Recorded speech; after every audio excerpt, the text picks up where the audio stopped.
రాబోయే ఎలక్షన్లో భయం ఎట్లుంటుంది చూపిస్తారంట. చూపియండి. ప్రజల గుండెలకించి తీయలేరు కదా మీరు. తాండ్రు ప్రజా ఆదరణ మీకు తెలియదు. రోహిత్ రెడ్డి గారిది ప్రజా ఆదరణ ఏమున్నదని. ఎమ్మెల్యే ఎలక్షన్లో కొంచెం పొరపాటు వల్ల మాకు 3,000 చిల్లర మెజారిటీతో మేము ఓడిపోవడం జరిగింది. అంటే 6,000 చిల్లర 3,500 కూడా మేము గెలిచిపోతుంటే మా ఎమ్మెల్యే గారు రోహిత్ రెడ్డి గారు గెలుస్తుండే. అది అట్లా అయింది. ఎంపీ ఎలక్షన్లో మీరు చెప్తున్నారు మీకు లీడ్ వచ్చిందని. మీకు లీడ్ రాలేదు. తాండ్రు కాన్స్టిట్యున్సీలో బీజేపీకి లీడ్ వచ్చింది. మీరు ఒక ఎమ్మెల్యే ఉండి జూటా చెప్తున్నారు. On record state election commission సైట్లో ఉంది. బీజేపీకి లీడ్ వచ్చింది తాండ్రు కాన్స్టిట్యున్సీలో.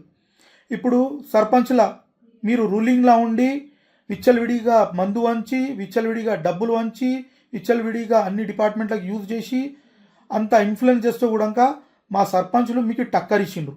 ఆడ మేము కూడా దబాయించి కొట్టుకొని వచ్చినాం మా బీఆర్ఎస్ పార్టీ, మా రోహిత్ రెడ్డి గారి నాయకత్వంలో.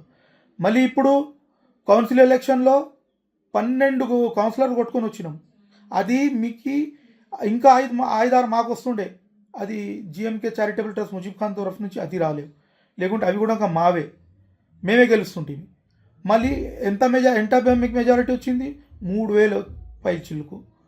అంటే ఈడ కనుకోండి. ఇప్పుడు మీ ఎమ్మెల్యే దానికి ఇప్పుడు దానికి రాబోయే ఎలక్షన్లో మైనారిటీస్ ఫుల్ ఫ్లెడ్జ్గా రోహిత్ రెడ్డి గారికి సపోర్ట్ చేయడానికి రెడీ ఉన్నారు. ఈ ఎలక్షన్లో చూసుకోండి. ప్రతి వార్డులో మీరు గమనించండి. రాబోయే రోజుల్లో minorities, non minorities, Christian minorities ప్రతి ఒక్కరు తాండ్రు ప్రజలు గుండెలో పెట్టుకొని చూడడానికి రెడీ ఉన్నారు రోహిత్ రెడ్డి గారిని. ఇది గుర్తుపెట్టుకోండి మీరు. ఇంకొకటి,